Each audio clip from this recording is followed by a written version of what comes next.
O título dessa mensagem é Decisões para o Ano Novo e para o resto da nossa vida. 1 Timóteo 4,7 diz assim: Mas rejeite as fábulas profanas e de velhas caducas.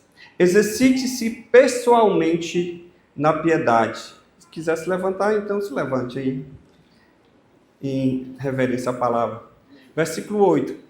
Pois o exercício físico tem algum valor, mas a piedade tem valor para tudo, porque tem a promessa da vida que agora é e da que há de vir. Amém. Podemos assentar. É um hábito comum, é um hábito mesmo, é uma questão cultural. Todo início de ano, nós fazermos planos para o ano seguinte. As empresas fazem isso e também as pessoas. Elas geralmente costumam chegar no final do ano, fazer um balanço, uma retrospectiva do que aconteceu e tentar projetar algumas decisões, alguns planos para o ano seguinte.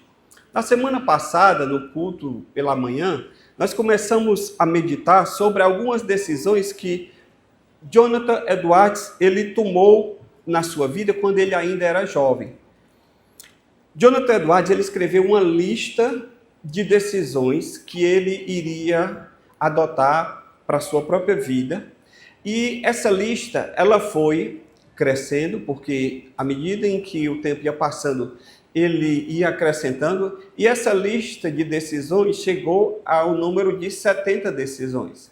Se você tiver a curiosidade de pesquisar aí no Google, resoluções de Jonathan Edwards, você vai encontrar uma lista de 70. Nós não vamos falar sobre as 70 aqui, tá certo? Mas eu pensei 16 decisões dessas 70 para nós meditarmos, que eu entendo que essas decisões elas são importantes para a nossa vida, assim como foram para ele, elas são para a nossa vida, mas elas não são decisões esporádicas, porque elas, na verdade, são princípios de vida que, por serem princípios, eles são atemporais e eles se aplicam não apenas à vida dele, que viveu lá no século XVIII, mas também às nossas vidas que vivemos aqui no século XXI.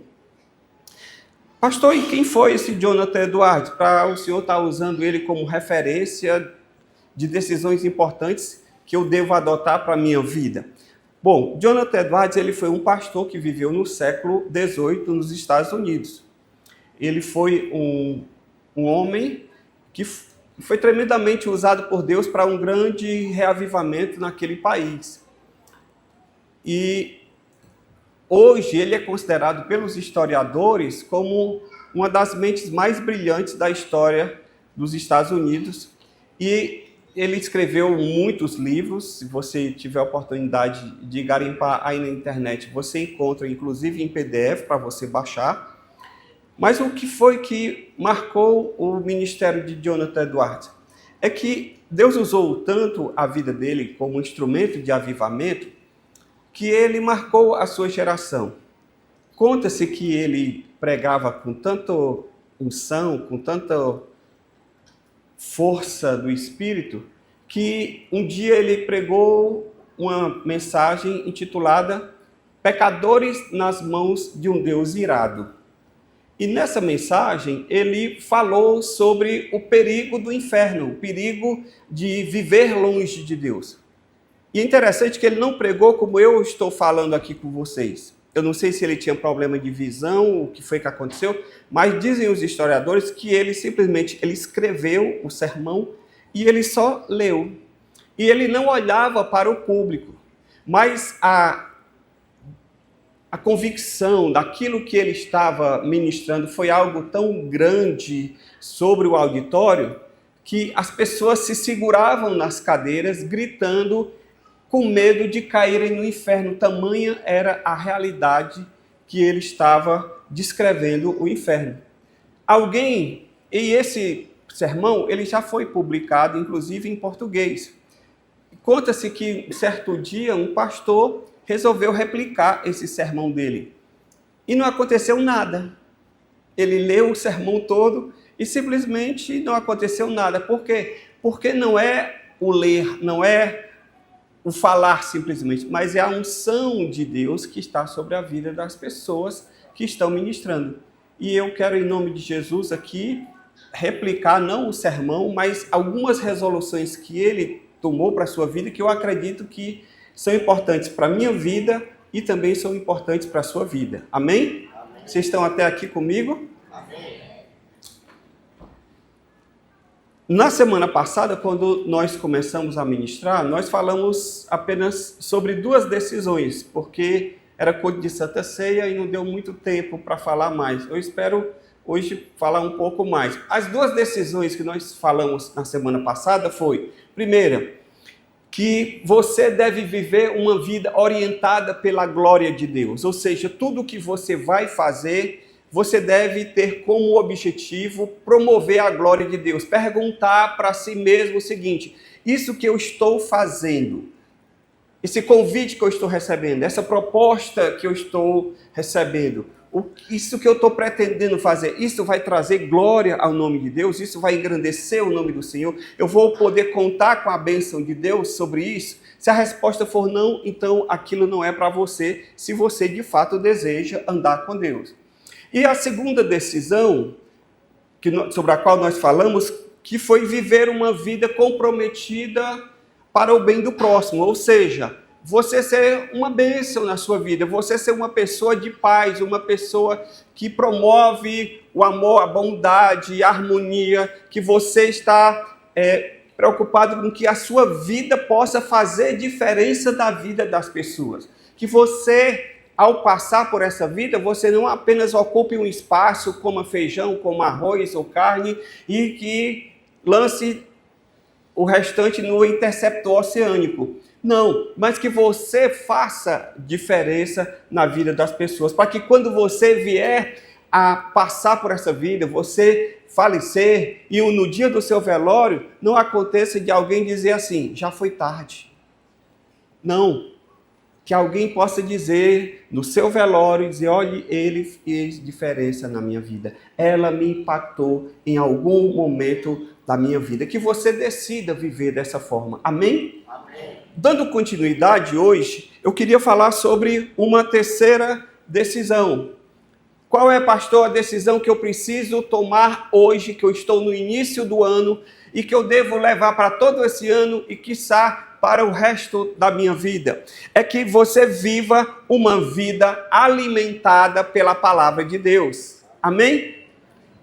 Viva uma vida alimentada pela palavra de Deus. Eu vou ler aqui a resolução, a decisão que Jonathan Edwards tomou. Ele disse o seguinte: eu resolvi estudar as Escrituras tão firme, constante e frequentemente que possa perceber com clareza que estou crescendo continuamente no conhecimento da palavra. Ou seja, se comprometer com a palavra de tal forma que você não apenas faça uma leitura ocasional, como que para você se livrar do peso da consciência de não ter lido a palavra. Então você, depois de um dia cansativo de trabalho, aí você está na hora ali de dormir, aí você diz: vixe, não lembrei de ler a Bíblia. E aí você começa ali a ler aquele capítulo e lê um versículo, 2, as letras começam a embaralhar, e aí você abre a boca e diz: ó Jesus, tu sabe todas as coisas, amém. Não é isso. É você se comprometer de viver uma vida alimentada pela palavra. Sabe por quê? Porque ninguém cresce espiritualmente por inércia. Ninguém avança na vida simplesmente pela inércia de ter começado um movimento e agora a sua vida está, como a gente chama na linguagem do motorista, está só na banguela, só vivendo da força que você já imprimiu no passado. Não, mas você tem que estar com a marcha engatada para que você possa ir firme, forte, continuar constante naquilo que você se propõe. Amém? Santidade, irmãos, não acontece por acidente. Santidade na nossa vida, ela não é desenvolvida por acaso, mas ela é resultado de decisões diárias que nós tomamos na nossa vida. Então, se eu quero viver uma vida com propósito, eu necessito mais do que simplesmente boa vontade. Você, para andar e conhecer a palavra, é necessário mais do que simplesmente boa vontade. Você precisa de disciplina, você precisa de foco, você precisa de direcionamento para poder ler, estudar e meditar na Bíblia Sagrada. Amém? Por que isso, pastor? Porque a Bíblia Sagrada é a nossa regra de fé e de prática. Tudo que nós fazemos como cristãos, nós temos que nos pautar pela palavra, porque é ela que dá o rumo, o norte, ela que é a nossa bússola, ela que é o parâmetro da minha vida e da sua vida. É por ela que passam as minhas decisões, é na peneira da palavra, é no crivo da palavra que passam as minhas decisões. Nós, como cristãos, nós não somos orientados pelos livros de autoajuda, nós não dependemos do conselho de um coach. Nós dependemos do conselho da palavra de Deus. E você precisa entender isso, porque nós estamos numa era de grande conhecimento. Se você abrir a internet, é algo assim inimaginável a quantidade de conhecimento que tem ali, mas você precisa de foco, porque senão você passa 1 hora logado na rede social, o tempo passa 30 minutos e quando você olha e diz, o que é que eu fiz? Eu fiquei só pulando de página em página, de link em link, abrindo conteúdo e conteúdo, assistindo vídeo, e ao final você continua vazio, sem norte, sem rumo para a sua vida. E você pode, nessa distração moderna, acabar se perdendo em meio a tantas informações. E assim, meu querido, você não vai muito longe na vida cristã. Eu diria até o seguinte, pastor Edivan, se você não gosta de ler, eu quero lhe dizer que é muito difícil você ser cristão. Eu vou repetir, se você não gosta de ler e ler a Bíblia Sagrada, é muito difícil você ser cristão.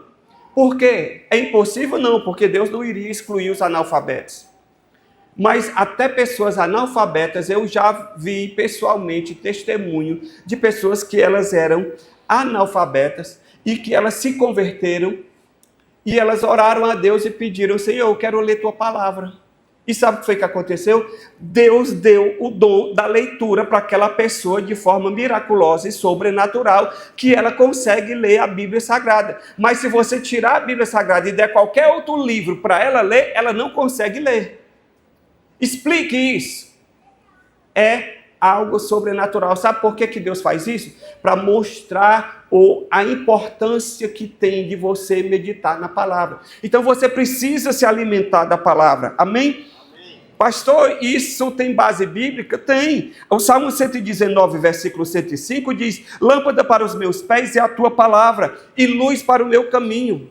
Lâmpada para os pés e luz para o caminho. Imagine, eu sou do interior, e lá no interior, eu sou de um tempo que não tinha energia elétrica. Pastor, de onde é que você vem? Semoaba, distrito de Tururu. Tem no mapa, pode botar lá no Google que chega lá. Só que quando eu era criança, eu tenho 59 anos, lá não tinha energia elétrica. E a gente às vezes andava à noite de um lugar para outro só no claro da lua. Quando a Bíblia diz que ela é lâmpada para os nossos pés, imagine 2 lamparinas ou 2 lanternas. E aí uma presa em cada perna. E quando você dá um passo, ela ilumina um pouco aqui. Quando você dá outro passo, ilumina mais à frente. E assim, a cada passo que você vai dando, o caminho à sua frente vai ficando claro. Isso é que a palavra faz. À medida em que você conhece, à medida em que você medita, e à medida que você obedece, como falou muito bem aqui o pastor Carlos, você começa a ter a direção, o discernimento, o entendimento do que Deus quer para a sua vida. Tem gente que antes de se converter, chegava lá na cartomante e mandava a mulher colocar as cartas. E aí dizia, diga aí o que é que mandava ler à mão. Quem aqui já viu, não precisa levantar a mão, tá? Quem aqui já fez ou conhece alguém que fez isso? A maioria de nós. E aí você se converte, e ao invés de você ir ler a Bíblia Sagrada, você conhece um vaso e aí você liga para a irmã e diz: irmã, tira um versículo aí para mim. O que é isso? É botando cartas. É você compra uma caixinha de promessa, que ali só tem promessa, e aí você, ao invés de gastar tempo em ler a Bíblia Sagrada, você vai ali e diz: eu vou ver o versículo do dia. Aí tira. Hoje já tem caixinha de promessa no celular. E aí você, em pecado, precisando de um puxão de orelha, aí tira um versículo lá: eis que estou contigo, eu te abençoo. Aí você diz: oh, glória, era isso mesmo que eu precisava ouvir. Ô irmão, preste atenção. Não é assim que Deus faz. Deus, ele age no cotidiano. Deus, ele não bota cartas. Deus não faz isso. Você precisa se comprometer com o ensino, com o estudo da palavra. E a igreja está dando uma grande oportunidade a você, de você se qualificar e de você conhecer mais a palavra de Deus. Amém? Jesus disse em Mateus 22, 29, errais não conhecendo as Escrituras. Por que a gente erra? Porque a gente simplesmente ignora a palavra de Deus.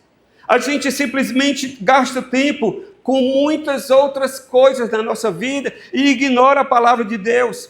Interessante que a Bíblia Sagrada, ela exalta o povo de uma cidade chamada Bereia, de uma região, em que eles, ao ouvirem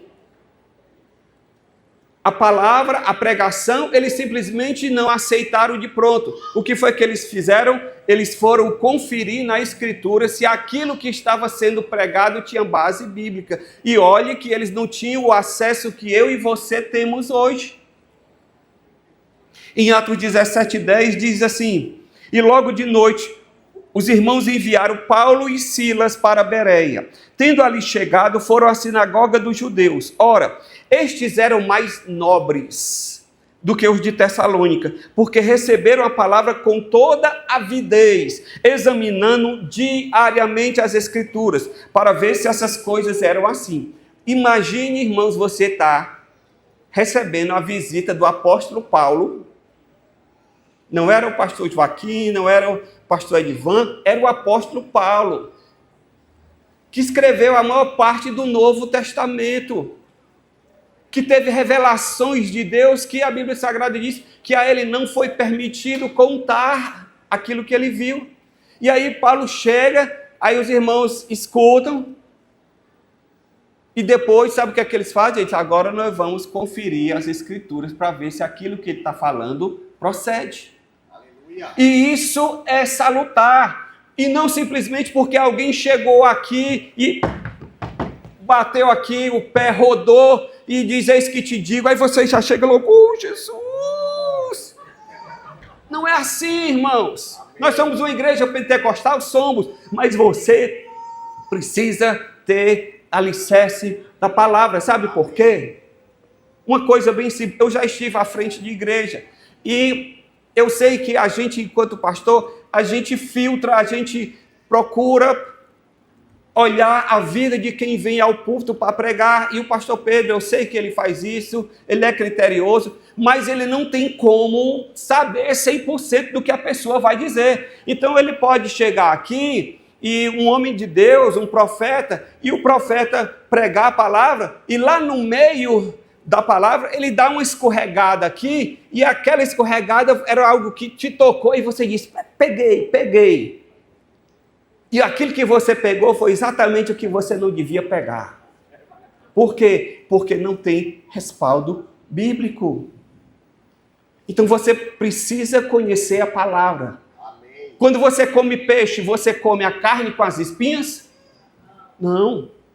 Você come a carne, mas você descarta as espinhas. Então preste atenção, comprometa-se com o estudo da palavra. Decida viver uma vida alimentada pela palavra. Glória a Deus. Assim como o corpo precisa de alimento, assim também você, o seu espírito, diariamente precisa da palavra de Deus. E a pergunta é: você tem priorizado a palavra? Qual o espaço que você dá na sua rotina ocupada para a palavra de Deus? O que mais tem impedido você de ler a Bíblia com regularidade? Você sabe a sua rotina, você sabe aquilo que está te impedindo, você sabe aquilo que está te atrapalhando. E aí, meu incentivo para você nessa noite é o seguinte: se você não tem feito da Bíblia Sagrada a sua bússola, a sua regra de fé e de prática, a lâmpada para o seu caminhar, que você decida hoje fazê-lo a partir de hoje e para o resto da sua vida. Amém? Amém. Segunda decisão: viva uma vida de misericórdia ativa. O que é isso, pastor? O que é que Jonathan Edwards falou? Resolvi jamais cansar de procurar pessoas que precisem do meu apoio e da minha caridade. E qual é a base bíblica para eu ter uma vida de misericórdia ativa? O Senhor disse lá em Mateus 5,7, bem-aventurados os misericordiosos, porque eles alcançarão misericórdia. No contexto bíblico, irmãos, misericórdia significa compaixão, amor, um amor que leva ajuda, que leva cuidado, que leva proteção ao invés de punição. Ou seja, um coração que se compadece, que sofre junto, que se solidariza com a pessoa, no sentido de promover cura, no sentido de promover restauração. A igreja Nova Criação é uma igreja que procura trazer restauração. Nós temos aqui um ministério lindo que é o Celebrando a Restauração, ou Celebrando a Recuperação, que o objetivo é o quê? É que você que chegou aqui todo mazelado, todo cheio de problemas, que você se converta, mas que você seja tratado e que você encontre aqui na igreja um ambiente de misericórdia, não um ambiente de julgamento, não um ambiente de condenação, não alguém apontando o dedo. Por quê? É porque nós somos coniventes com o pecado? Não. É porque nós sabemos que nós estamos em processo. E como pessoas que estão em processo de santificação, nós estamos sujeitos a tropeçar, nós estamos sujeitos a falhar. E aí nós precisamos encontrar aqui pessoas misericordiosas, pessoas que vão nos ajudar. E você, como membro dessa igreja, você vai ser uma pessoa que exerce essa misericórdia, que você vai caminhar uma segunda milha com a pessoa, que você, ao invés de apontar, ao invés de julgar, você vai dizer: ei, meu irmão, conta comigo, eu vou orar por você, eu vou estar te ajudando. É você sentir a dor do outro como se fosse sua, para que alivie o sofrimento dessa pessoa. Isso é você ter uma misericórdia ativa. É uma demonstração prática da bondade e da solidariedade. É um amor que chamam-se de aquele amor visceral. O que é o amor visceral? Aquele que sai das entranhas. E quem tem esse tipo de amor? É o amor de uma mãe, que ela gera no útero, ela protege e ela cuida com um cuidado infinito e constante. É esse o cuidado que nós precisamos ter uns para com os outros. Amém? Amém. Será que Deus pode contar com você para ser essa pessoa ativa de misericórdia? Amém? Às vezes as pessoas vêm de ambientes religiosos muito carregados, de muito legalismo, em que se olha o tamanho da roupa, em que se olha se a pessoa está usando brinco ou não, se está usando o corte do cabelo, e aí começa esses estereótipos definir a espiritualidade. E aí você um dia chegou aqui na Nova Criação e você está vendo que aqui não tem ninguém medindo o tamanho de roupa de ninguém, não tem aqui ninguém apontando o dedo para ninguém. Talvez você diga: essa igreja tem muita licenciosidade. Não, essa igreja ela está procurando promover saúde física, emocional e espiritual na vida de todos aqueles que aqui chegam. Porque nós entendemos que você vai chegar aqui, Deus vai te tratar, nós não vamos te mudar, não somos nós que vamos dizer, é o Espírito Santo que, estando dentro de você, nós vamos apenas ser instrumentos para que você cresça e você comece a entender e andar com as suas próprias pernas. Amém? É esse o papel da igreja aqui. Nós não estamos aqui para infantilizar ninguém. Nós estamos aqui para promover, conforme diz a Bíblia Sagrada, porque Deus deu a apóstolos, profetas, evangelistas, pastores e mestres, visando o aperfeiçoamento dos santos. O nosso objetivo aqui é que você seja aperfeiçoado pela palavra de Deus e você cresça espiritualmente e você chegue aqui, encontre esse ambiente de amor e de misericórdia que te dá suporte, que te dá apoio, que não te julga, para que você possa crescer.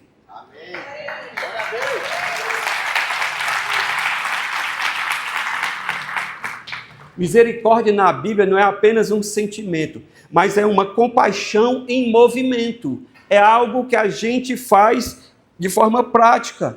Por que eu tenho que ser misericordioso, pastor? Porque Deus foi misericordioso para comigo e para com você em Cristo Jesus.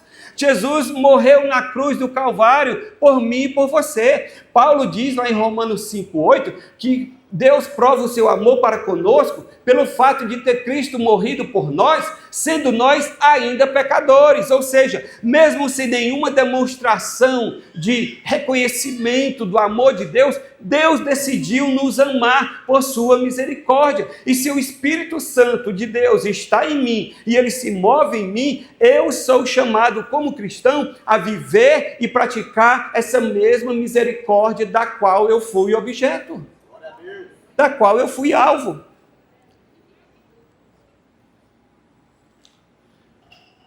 Eu administro um pequeno loteamento lá na grande metrópole de Semuaba.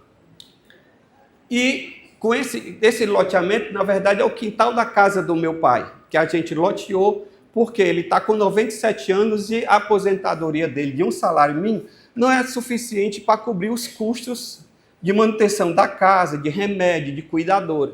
E aí nós tivemos a ideia, então eu fiz esse loteamento e aí eu vendi alguns lotes e com o dinheiro a gente paga a despesa dele.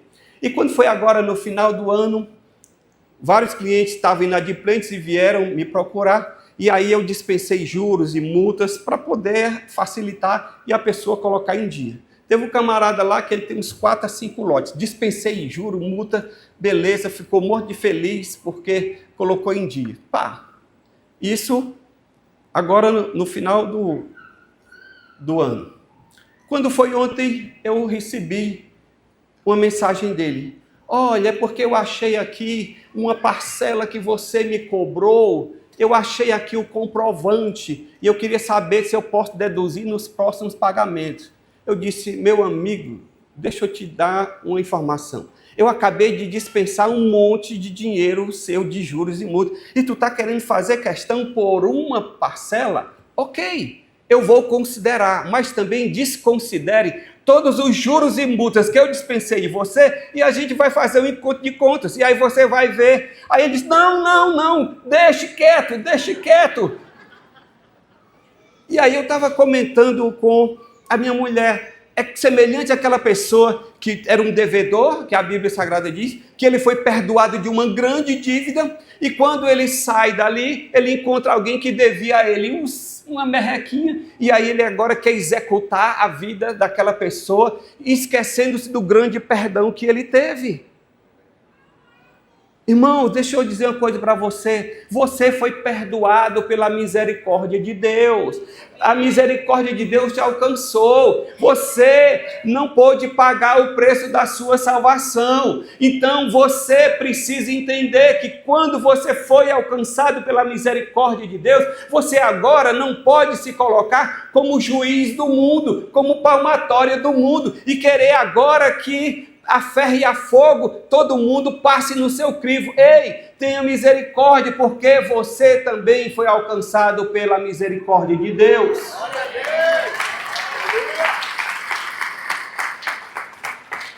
Hoje, as redes sociais, elas exibem discursos. Porém, o cristianismo é mais do que um discurso. O cristianismo, ele se revela em ações, porque o discurso não substitui a atitude. Misericórdia. Nesse mundo cão em que nós vivemos, decida ser misericordioso. Afinal, no ambiente de tantas carências que nós vivemos, oportunidades não faltam da gente exercer misericórdia. É ou não é? Onde a gente se vira, tem gente precisando ou de uma palavra, ou de uma ajuda, ou de um conselho. Porque às vezes a gente acha que ajudar é só com dinheiro, e não é. Às vezes a pessoa está precisando só de uma palavra, está precisando só de um ouvido, está precisando de uma orientação. E você, com a misericórdia sendo ativada na sua vida, você vivendo no modo de misericórdia, você vai ser esse instrumento que Deus vai usar para a vida de outras pessoas, amém? Então peça a Deus um coração sensível às necessidades das pessoas. Peça a Deus um coração que lhe ajude a ser boca de Deus, ouvido de Deus, mão de Deus na vida de outras pessoas. E a pergunta para você é a seguinte: você já se perguntou, quem perto de mim, quem eu conheço perto, que precisa de uma doação, que precisa de uma palavra, que precisa de uma visita, que precisa simplesmente que você saia do seu lugar, da sua comodidade, do seu conforto pessoal e se dirija em relação a essa pessoa? Agora, deixa eu lhe dar um alerta também. Não confunda misericórdia com ingenuidade ou com credulidade, porque tem gente que se aproveita da nossa boa vontade, da nossa desejo de ajudar, de abençoar, para poder explorar. E aí você tem que ter cuidado, para que não confundir misericórdia com ingenuidade. Afinal de contas, nós estamos vivendo em tempos de golpes, de fake news. E ao exercitar misericórdia e tentar fazer o bem, você precisa ser cuidadoso para não se deixar explorar ou ser feito de bobo. Porque pessoas mal intencionadas poderão se aproveitar disso. O que é que Jesus disse em Mateus 10,16? Eis que vos envio como ovelhas no meio de lobos. Portanto, sejam prudentes como as serpentes e simples como as pombas. Ser simples, ser prudente, é ser pacífico, é você não ter malícia, é você não ter maldade, é você agir sem segundas intenções. Warren Wiersbe, um grande comentarista bíblico, ele diz o seguinte: ter fé é viver sem tramar. É você não ficar tramando as coisas. Quando você age em fé, você age de boa vontade. Você age sem tramar nada, sem arquitetar, sem montar esquemas. Você age simplesmente com o coração aberto. Pastor, e se eu for enganado? Se você for enganado, se alguém não entender o seu amor, ou se alguém não conseguir retribuir, essa pessoa entra nas exceções. Mas, via de regra, as pessoas precisam ser ajudadas. Via de regra, as pessoas precisam do seu amor, da sua demonstração. E, por acaso, que não entenda, ou não compreenda, ou queira fazer mau uso disso, você coloca ali no ramo das exceções, mas não feche seu coração. Amém. Porque muitas vezes você pode deixar de ser um instrumento de Deus, de misericórdia na vida de alguém, porque você simplesmente quer se proteger, você já se decepcionou, você já foi enganado, você já se decepcionou dentro da igreja, e você diz: nunca mais eu vou confiar em ninguém, nunca mais alguém vai ter acesso à minha vida. Ei, irmão, não é isso não. Simplesmente tenha cuidado com quem você compartilha a sua vida. Só isso. Procure pessoas maduras, pessoas de confiança. Não vá abrindo a sua vida, a sua intimidade, a sua vida pessoal para qualquer pessoa. Mas não deixe que as decepções endureçam seu coração. Guarde o seu coração, mas diga para o Senhor: Senhor, me dá discernimento, me dá graça, me dá sabedoria, para que eu possa conseguir navegar no meio dessas situações difíceis da vida com discernimento, entendendo a tua vontade. Glória a Deus. Mas não endureça seu coração. Decida viver com o modo ativo da misericórdia na sua vida. Amém? Eu poderia ir para o terceiro ponto, mas deixa para a próxima. A gente vai continuar aqui. Amém? Misericórdia. Se você sair daqui hoje lembrando disso, de decidir viver uma vida orientada, alimentada pela palavra de Deus, e se você decidir no seu coração exercer a misericórdia, eu quero lhe dizer que você vai viver o ano de 2026 como um dos melhores anos da sua vida. Amém? Vamos ficar de pé na presença do Senhor?